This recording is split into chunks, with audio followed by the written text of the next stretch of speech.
This is a Glitterball podcast. Before we get into today's episode, please remember I'm judging these housemates based solely off of an edit and not as total people. Please don't send them any hate, it's just a game show. It's time to unpack a whole new round of house nominations as head of house Holly wreaks havoc and there's new love in the building. Oh, and Jane explodes. Again. Welcome to a new episode of He's Always Watching.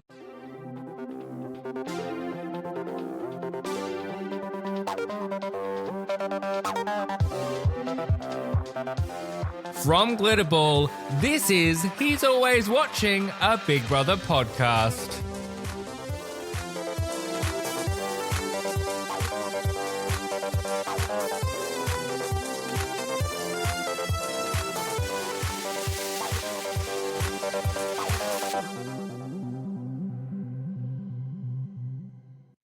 Hello, Fishbowl friends, and welcome to a whole new week of He's Always Watching. Hi, hello. So, we have a lot to get into because we have to talk about the aftermath of Michael's eviction. Head of house Holly, who would have saw that one coming? Well, actually, I think it's a genius move. And the shaking to the core of Holly and Colin. And there's new love in the building as Coco and Bruce sort of conjoin, but sort of. We're going to unpack it all. There is so much to get into. Let's start with the aftermath of the eviction and the nominations, and then we'll deal with the rest. So, talking about this, I thought the reaction to Michael's message, he knew what he was doing, and I think that was his peak point for me. He said what everybody was thinking.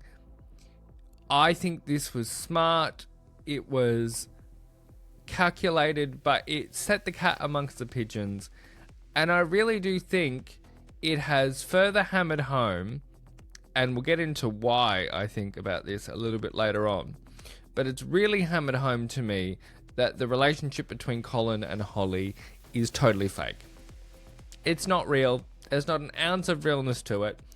And I'm going to be controversial. I don't even buy his tears. That even feels put on to me. Now, I'm not saying that Colin isn't a genuine housemate. I believe there are moments that are very genuine. But that felt as fake as plywood to me. As fake as MDF. As fake as a plastic plant. Like, it just... No. The tears weren't real. The bottom lip was all weird. It was a whole... No thank you. And I do think Holly will probably be quite worried now that her supposed meal ticket to getting love from the public might be rumbled. As she should be, because it's not even entertaining. They're not even a good duo. They're just all over each other. And it doesn't make for good television, and I'm bored. Anyway... Speaking of being bored, let's move on and talk about nominations. This set of nominations, I think, was a little interesting. First of all, we didn't see Bruce nominate Coco again, so that one's turned around. But I actually felt for Alana, because I think the house is being very strategic, and I think they see her as an easy winner. So therefore, poor Alana has been fed to the wolves. I also feel like Mia is also being targeted for having an opinion. So I feel like those two, I have a bit of a problem with them being nominated, if I'm really truthful with you. I think it's unfair, but that is the way the Big Brother cookie crumbles. And I feel like Mia especially is delivering far more interesting and entertaining television than Alana and even than Jane. We'll get to Jane a little later on, don't you worry, she's certainly sparked up. But generally speaking, we're getting to see levels from Mia that I don't think we're getting from either of the other two. So really, I'm not happy about this eviction, and I don't think I'm going to be happy either which way whoever of these three go. What I do find quite curious is the accusation that Alana is a threat and game playing almost, when you have a whole swath of housemates that did not get a single nomination So if you want to talk about Alana being a threat and going under the radar and all of this kind of stuff, well then take a look at the fact that Bruce, Coco and Vinny didn't get a nomination. That's going under the radar because they're not getting nominated, so you're not going to know what the public think about them. Like, that breaks my brain a little bit. Think, housemates, think. If the public don't get a chance to have a say on them, then how do you really know who is a threat? So I really did feel for Alana in those nomination reasons because I thought they were a bit of a crock of shit, if I'm honest. And it's just disappointing. Then, of course, we get to Miss Head of House Holly, which Michael absolutely knew what he was doing, putting the cat amongst the pigeons, and it was very entertaining to see him be like, I voted her head of house because I have no faith in her. She couldn't leave a flock of seagulls to chips or something. And I was like, okay, fair play to you, Michael. Fair play. You might have been a live stream liability, but that was pretty solid judgment. And I was surprised to see her cop out when it came to not using the power. I thought that was a weak move, and I thought she would have more balls than that, if I'm honest. But then, clearly, the unknown of I don't know who would be up, and given that the unknown who would be up would be her beanbag bosom buddy Colin, I can understand why she maybe didn't risk using the twist. But after the break, we're going to get into the BB Eats task and Jane exploding again, as well as talk about our new showmans on the home front, because Bruce and Coco seem to have conjoined. And do I think they have more staying power than Colin and Holly? We'll break it all down after this break. Welcome back. It is time to talk about the BB Eats task because it sounds like Big Brother's a little peckish. Do you know what? This is a fun task. I wouldn't say it's anything overly revolutionary, but it is interesting because it's going to put them in smaller groups. And I think that will be interesting to see what it does to the house dynamics. Also, it's going to be absolutely chaos. I mean, for goodness sake, we saw Coco pick up the phone and not know half the damn order. That is not a strong start, housemates. You are going to have no money for the next week. I hope you're prepared. Because, that was not a strong start, guys. What I thought was interesting is our first revelation that we've gotten in these smaller groups was Mia explaining that she is attracted by smell. And she was like, I don't like guys because I don't like how they smell. Which, if I'm honest, is potentially one of the more deranged things we've heard in that house. But the one thing I will say Australia is definitely getting right is this is not a one-day task. Thank God for that. This is spread over multiple days. Speaking of things that are spread over multiple days, I have to give them kudos for spreading these chores out over multiple days as well, with Abiola having to be up doing the bread for the week, Mia, the house cleaner, and then also Edward, the house cleaner. I don't really understand the separation of those two roles, but here we are.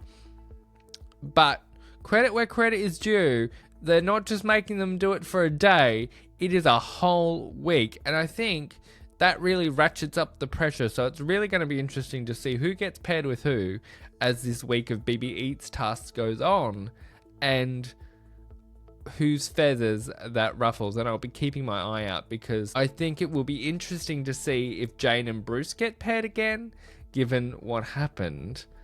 Will they get along, or will it be an absolute disaster?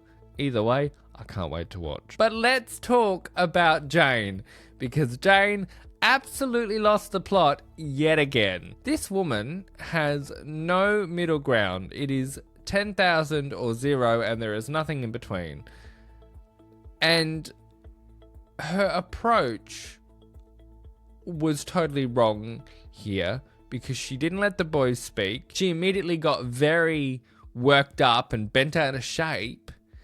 And it's like, if you're going to want to have a discussion with these boys, you need to say your piece, but then you need to let them speak as well. And I think it just goes to show that perhaps Jane is at a point in her life where she's not willing to hear any other opinions. And that is her prerogative, But that is not going to go well in a house like this.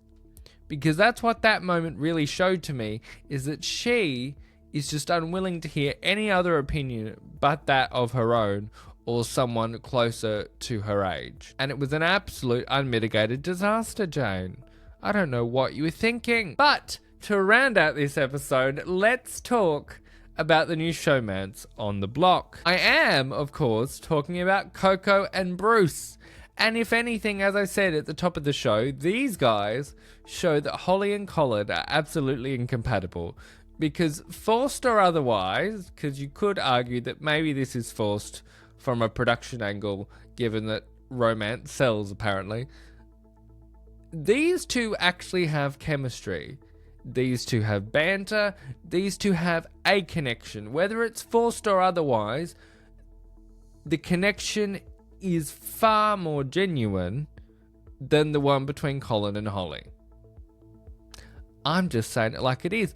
All we needed to see was that scene at the end of the show where they were just bantering with each other and being like, I loathe you, I hate you, I can't stand you.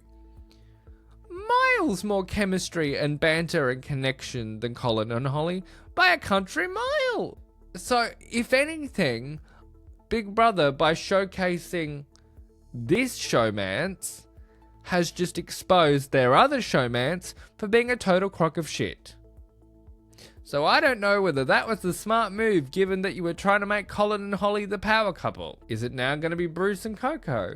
I can't say I'm mad at it if their connection is more genuine, which it seems to be. So I will be keeping an eagle eye on that one as well as we continue to watch this week. If I was to give you some predictions for the rest of the week, I suspect Jane's probably going to explode again.